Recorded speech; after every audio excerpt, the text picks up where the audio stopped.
Kita ke nikel Konawe yang disedot hartanya oleh negara Tiongkok, yang semua ini dibuka jalan besar-besaran oleh pejabat yang ternyata ngakali pemimpin tertinggi. Hal ini sesungguhnya melanggar pasal 33 Undang-Undang Dasar. Sesungguhnya hal ini kita harus ingatkan. Kita ingatkan pelajaran bernegara agar generasi New Mind faham bernegara, terutama calon pejabatnya nanti. Jangan terlalu berpolitik cara menjalankan negaranya seperti dalam 20 tahun terakhir. Dalam bernegara ada 7 panji yang harus seimbang diurusinya. 7 pilar tersebut adalah ideologi, politik, ekonomi, sosial, budaya, pertahanan, dan keamanan. Saat ini 80% adalah politik, sisanya ekonomi, sisanya lupa. Kalau boleh dipentingkan, maka sesungguhnya pertahananlah yang harus nomor 1, karena melindungi hajat hidup dan tumpah darah Indonesia itu di departemen ini, di Departemen Pertahanan. Ini kalau Menhannya dan pemimpin tertinggi mengerti bernegara ala negara superpower, maka inilah harusnya yang dikedepankan.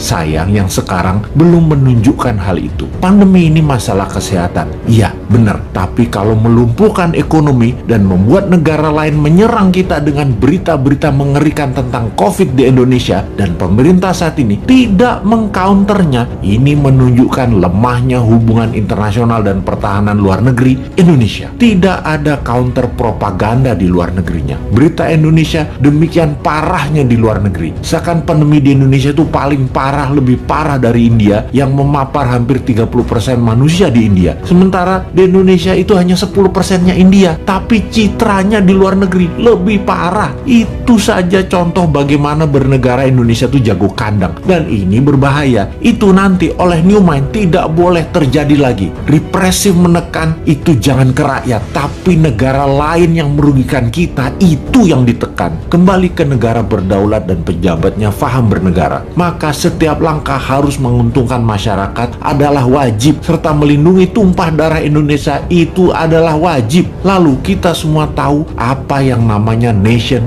interest. Setiap negara punya tujuan bernegaranya. Demikian juga negara besar seperti Tiongkok. Negara ini mau menantang Amerika sebagai New World Order, sebagai sheriffnya dunia. Di kampanyenya mereka selalu manis, tidak mau perang tapi maunya dagang. Dan ternyata dagangnya selalu menguntungkan Tiongkok lebih banyak dan mengambil bahan baku negara lain. Tetapi propagandanya manis, Tiongkok mau bantu, Tiongkok bantu. Sungguh, kalau negara mau menjadi negara superpower, maka negara tersebut harus ada yang didominasi. Makanya Tiongkok yang telah mendominasi perdagangan dunia, mendominasi distribusi dunia, mendominasi produk murah, mau mendominasi energi yang namanya baterai. Untuk mendominasi baterai, mereka perlu nikel. Untuk itu, nikel terbesar di dunia hanya ada di Indonesia. Mereka mainkanlah. Pokoknya bagaimana caranya bikin semua orang silau, tak melihat niat jahat tadi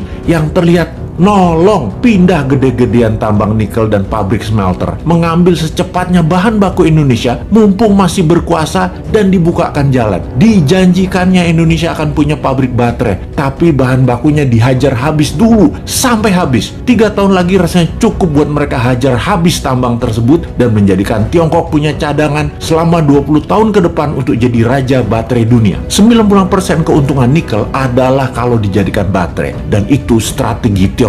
Sementara kita dapat taiknya Tiongkok. Sudah sejak 4 tahun lalu kita berjuang mengingatkan bahayanya tambang nikel di Sulawesi karena tidak menghasilkan keuntungan apapun buat Indonesia, atau kurang menghasilkan keuntungan buat Indonesia. Buktinya kita masih ngutang bernegaranya. Sementara kalau nikel jadi baterai tanpa asing, maka hutang plus tidak ngutang lagi adalah sebuah kepastian. Oh lupa, doktrin di kepala para pejabat Indonesia saat ini kan Indonesia tidak mampu berdiri sendiri tanpa asing. Wahai pejabat, realistiklah. Kalau nikel tambangnya membuat kita kaya, saat ini kita nggak ngutang lagi sekarang. Tetapi mengapa masih ngutang? Mengapa masih naikin pajak? Pejabat tertinggi, sadarlah. Pejabat-pejabat tadi berlindung di balik kebaikan Anda. Namun sesungguhnya kebijakan mereka membahayakan Indonesia, anak cucu Anda, dan anak cucu kita.